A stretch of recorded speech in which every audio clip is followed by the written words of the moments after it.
రివ్యూలోకి వెళ్లే ముందు నాకు వచ్చిన ఒక డౌట్ గురించి మాట్లాడాలనుకుంటున్నా.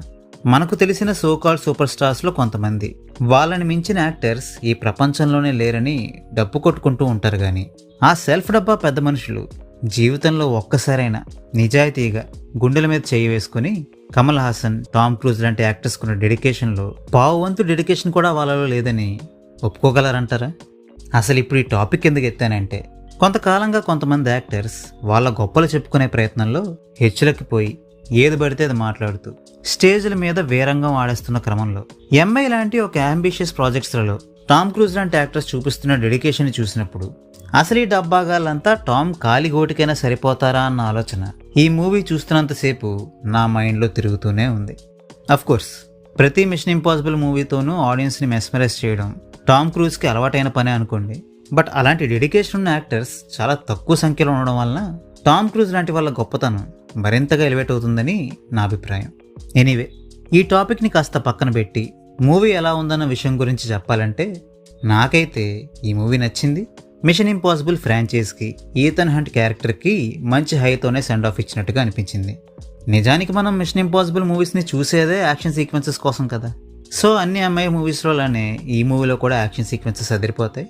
ఎస్పెషల్లీ అండర్ వాటర్లో ఉండే ఒక ఎపిసోడ్ అయితే ఒక ఎడ్జ్ ఆఫ్ సీట్ సర్వైవర్ థ్రిల్లర్ని చూస్తున్న ఫీలింగ్ని కలిగేలా చేసింది. ఇన్ఫ్యాక్ట్ ఈ మూవీ క్లైమాక్స్లో వచ్చే యాక్షన్ ఎపిసోడ్లో ఈథన్ హంట్ క్యారెక్టర్ ఖచ్చితంగా గెలుస్తాడని మనకి తెలిసినా కూడా, అంటే రిజల్ట్ ప్రెడిక్టబుల్గా ఉన్నా కూడా, ఆ గెలిచే ప్రాసెస్ మొత్తం కూడా మనకి చాలా ఇంట్రెస్టింగ్గా అనిపిస్తుంది. ఇక ఈ మూవీలో ఉన్న నెగిటివ్స్ గురించి చెప్పాలంటే, పర్సనల్గా నాకు ఈ మూవీలో ఉన్న ఎక్సెసివ్ ఇన్ఫర్మేషన్ డంప్ ఏదైతే ఉందో అది చాలా వరకు అనవసరంగా మూవీ యొక్క ఫ్లోని దెబ్బతీసే విధంగా ఉన్నట్టుగా అనిపించింది. ఆడియన్స్కి ప్రతి విషయాన్ని డీటెయిల్గా చెప్పాలి అన్న థాట్ని నేను తప్పుపట్టను, కానీ ఆ ఇన్ఫర్మేషన్ మైండ్లో ఏమాత్రం రిజిస్టర్ కానంత కాంప్లికేటెడ్గా ఉన్నప్పుడు దాని మీద అంత టైంని స్పెండ్ చేయడం వృధా అన్న ఫీలింగ్ నాకు కలిగింది. అఫ్కోర్స్ ఇదో పెద్ద కంప్లైంట్లా కొంతమందికి అనిపించకపోవచ్చేమో, బట్ నాకు మాత్రం ఆ ఎక్స్ప్లెనేషన్స్ అన్నీ కూడా మేజర్ టర్న్ ఆఫ్లా అనిపించాయి. మేబీ రైటింగ్లో ఇంకాస్త శ్రద్ధ వహించి ఆ కాన్వర్జేషన్స్ని ఇంకొంచెం క్రిస్ప్గా రాసుకుని ఉంటే బెటర్గా ఉండేదేమో. ఇక ఎంటిటీ అనే ఏ కాకుండా ఈ మూవీలో గ్యాబ్రియల్ అనే విలన్ ఎవడైతే ఉంటాడో వాడి క్యారెక్టరైజేషన్ ఇప్పటి వరకు వచ్చిన అన్ని ఎంఐ మూవీస్లలోకెల్లా వీకెస్ట్ విలన్ క్యారెక్టరైజేషన్లా నాకు అనిపించింది. అఫ్కోర్స్ ఈథన్ హంట్ని ఛాలెంజ్ చేసే సిచ్యువేషన్స్ అన్నీ కూడా చాలా సీరియస్గానే ఉన్నాయనుకోండి, బట్ స్క్రీన్ మీదకి గ్యాబ్రియల్ అనేవాడు వచ్చినప్పుడు మాత్రం ఆ ఇంపాక్ట్ కాస్త తగ్గినట్టుగానే అనిపించింది. అయితే ఇటువంటి కొన్ని నెగిటివ్స్ ఈ మూవీలో ఉన్నప్పటికీ కూడా ఓవరాల్గా అయితే ఈ మూవీని చూసి నేను ఎంజాయ్ చేశా. అండ్ యాక్షన్ మూవీస్ని ఇష్టపడే వాళ్ళకి, ఎంఐ ఫ్రాంచైజ్ యొక్క ఫ్యాన్స్ అందరికీ కూడా ఈ మూవీని నేను రికమెండ్ చేస్తున్నా.